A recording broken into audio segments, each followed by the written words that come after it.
आणि धाराशिवच्या ग्रामीण भागामध्ये इंधनाचा तुटवडा जाणवतोय। डिझेल संपल्यामुळे शेतकरी आणि सर्वसामान्य हतबल झालेत। इंधन तुटवड्यामुळे शेती मशागतीची कामं सध्या थांबली आहेत। या संदर्भात भूम इथल्या पेट्रोल पंपावरून आढावा घेतलाय आमचे प्रतिनिधी उदय साबळे यांनी।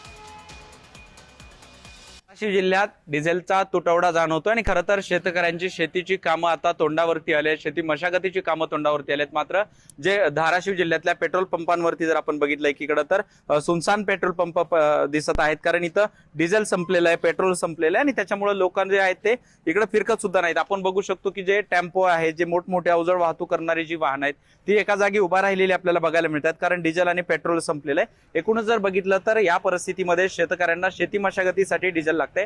आपल्यासोबत काही लोक आहेत। मला सांगा, कुठून आला तुम्ही डिझेल घेण्यासाठी? भूम आपलं वंजरवाडीवरून काय नवा ट्रॅक्टर घेऊन आला? नवा ट्रॅक्टर घेतला, डिझेल नाही म्हणून थांबलोय।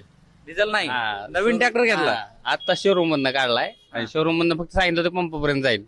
आता गावाकडे जायला डिझेल नाही काय। आता कुठून डिझेल आणायचं? आता थांबणार आहे डिझेल विस्तारित, कधी येईल डिझेल? सांगते 2-2.5 तासात येईल म्हणून सांगते। आल्यावर जावं लागेल घेऊन नंतर। आलेलं डिझेल बी 1000 रुपये, 500-2000 इथपर्यंत दिलं जातं। जास्त लागेल तेवढं डिझेल 1000 रुपये टाकतात मिनिमम फक्त 1000 रुपये। 1000 रुपयात काहीच होत नाही। कशी मशागत करायची? काय पर्याय नाही, पर्याय नाही काहीच आता सध्या तर। नक्कीच आपण जर बघितलं तर शेतकऱ्यांना शेती कामासाठी 1000-2000 रुपयांपर्यंतचं डिझेल दिलं जातं। एकीकडे जर बघितलं तर धाराशिव जिल्ह्यात डिझेल आणि पेट्रोलचा तुटवडा पुन्हा जाणवू लागला। उदय साबळे पाटील, जय महाराष्ट्र, धाराशिव।